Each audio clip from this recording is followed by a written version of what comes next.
বিভিন্ন জেলায় আমাদের নামে মিথ্যা মামলা দিয়েছে।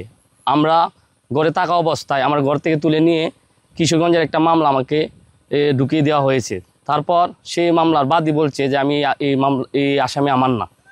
এরপর আমার চাচা রুহুল আমিন খোকন সাবেক দুইবারের চেয়ারম্যান, ওনাকে একটা মিথ্যা মামলা দিয়েছে, যার কাগজ এসপি নিজেই লিখে দিয়েছে যে এটা মিথ্যা মামলা। আমাদের প্রপার্টি খাওয়ার জন্য, জোর করে প্রপার্টি খাওয়ার জন্য বিভিন্ন জেলায় আমাদের মিথ্যা মামলা দিয়েছে। হুমকি দেওয়া হচ্ছে, যার ভয়ে আমার মা বাবা এখন আতঙ্কিত অবস্থায় আছে। আমরা ঘরে থাকতে পারি না। আমরা জাতির কাছে আবেদন করব, স্বরাষ্ট্র উপদেষ্টার কাছে আবেদন করব, প্রধান উপদেষ্টার কাছে আবেদন করব। আপনারা যত উপদেষ্টা আছেন সবার কাছে আমাদের আবেদন, আপনার সত্যটা দেখেন। আমরা ভয় আছি, আমার ফ্যামিলি ভয় আছে। গুলশান আমাকে একটা মার্ডার মামলা ঢুকাইছে, ঢুকানোর কারণে আমি বহুদিন জেলে ছিলাম। আয়সা থেকে আমার সম্পত্তি দখল হয়েছে। বান্ডেল থাকলে প্রতি সেনমানিতে টাকা বাঁচবে। বিকাশ সেনমানি বান্ডেল কিনে জিতুন প্রতি লেনদেনে। সারা বাংলাদেশের পুলিশ বিপর্যয় হলো, এই পুলিশ ফাঁড়িটা ছিল অক্ষত। কারণ এখানে উনি সারা বাংলাদেশ থেকে পুলিশ চয়েস করে উনি রাখে। ওনার এই অবৈধ সম্পত্তি রক্ষা করার জন্য এই ফাঁড়িটা স্থাপন করা হয়েছে। আর কোনো কাজ নাই এখানে, শুধু তারকে রক্ষা করার জন্য। এখনও তাকে পাহারা দেবেন। আমার তো কোনো অপরাধ নেই, আমি তো এই প্রজেক্টও যাই না, বা আমার রাস্তার থেকে আমার নিচে নিয়ে মোটরসাইকেল আমার নিয়ে গেছে, বা সন্ত্রাস বাহিনীরা এরা আমার মারপিট করছে আইজির বাড়িতে নিয়ে। মামলা করছি, করলে মামলা লয় না, পুলিশে লয় নাই, মামলা লয় না। তখন আমি দেশ সাইডে গেছি, এই বাংলাদেশে ত্যাগ করছি। কী করবো? কোটি কোটি টাকার বালু অবৈধভাবে তুলতেছে, গাছ কোটি কোটি টাকার গাছ কাটতে সাফ করে লাইছে। এখন পার পর্যন্ত কাটতে নিতেছে যা। 5 তারিখের পরে সব এমপিরা ফলাইছে, নূর মোহাম্মদ সাহেব পলায় নাই। আমাদেরকে অত্যাচার করে আমাদের ছেলেকে, আমার ছেলেরে আমার বাইরে মিথ্যা মামলা দেয়া, ঘর থেকে দূরে বান দেওয়া, অ্যারেস্ট করে নিয়ে যা। আইজি সাহেব এতই ক্ষমতা ছিল, রাষ্ট্রপতি হামিদ সাহেবও ওনার সাথে পারে নাই। উনি কোটিতে গাড়ি নিয়ে যাইতে পারছে না, পাকুন্ডাইতে ঘুরে কিশোরগঞ্জ যাইতে হয়েছে, এই এলাকাতে যাইতে পারছে না ডরে। বিভিন্ন জায়গা জমি কিনে প্রায় 130 একরের মতো জায়গা এখানে আমাদের আছে। যে জায়গাগুলা সাবেক আইজিপি এবং আওয়ামী লীগের সাবেক এমপি নূর মোহাম্মদ 2008 সাল থেকে উনি ওনার ক্ষমতার অপব্যবহার করে, উনি যখন আইজি ছিল তখন এটা দখল করে রাখছে। দখল করে এখানে বিভিন্ন অবৈধ কাজ উনি করতেছে।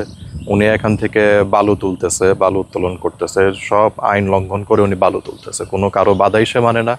আমরা টিএনও অফিসে অভিযোগ দিছি, এই অভিযোগেও কোনো কিছু হচ্ছে না। সে প্রশাসনকে ম্যানেজ করে এখনও বালু তুলতেছে। প্লাস সে এখানে প্রজেক্টটাকে বিভিন্ন মানুষকে লিজ দেয়, লিজ দিয়ে এখান থেকে সে বিভিন্নভাবে টাকা অবৈধভাবে সে এটা অর্জন করতেছে আর কি। সো আমরা চাচ্ছি, প্রশাসন একটা দৃষ্টি আকর্ষণ করতেছি যে এই বালু তোলা যেন বন্ধ করা হয়। আর এখানে যে সে অনেক সময় দেখা যায় প্রশাসনকে ব্যবহার করে, সে আমাদেরকে অত্যাচার করে, আমাদের ভাই, তারপর চাচতো ভাই, চাচা যাদেরকে আছে তাদেরকে নামে মামলা দিচ্ছে, এখনও সে দিচ্ছে। সে এখনও এজাহারভুক্ত আসামি হয়ে সে এখনও কটিয়াদি থানা সে নিয়ন্ত্রণ করতেছে। নিয়ন্ত্রণ করে সে আমাদের উপর পুলিশ দিয়ে এখনও অত্যাচার করে, মামলাতে এখনও সেটা করতেছে।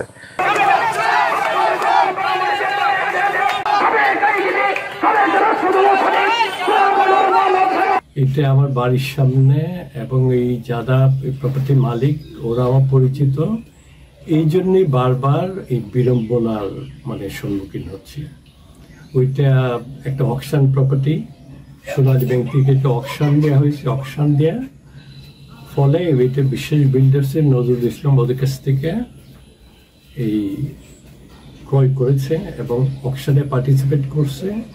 তারপরে আপনার ওই সোনালী ব্যাংক থেকে ওই যে ওরা মালিক হিসাবে ওইটা রেজিস্ট্রি করে দিয়েছে নজরুলের নামে।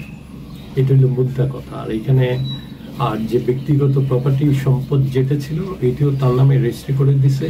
এখানে একটা বিষয়টা একবারে ক্লিয়ার। আর আমার কথাটা আসছে যেহেতু এটা আমার বাড়ির সামনে, আমার বাড়ির সাথে, আর এখানে আমার ব্যক্তিগতভাবে কিংবা ফিনান্সিয়ালি ওইটার সাথে আমার কোনো সম্পর্ক নাই। তো এখন ওরা বারবারই সুযোগটা নেয়, কেন জানি সুযোগটা নেয়। এখন একবার এটা ধরেন 2008-এ এটা তো 16, 17, 18 বছরের একটা ইয়া।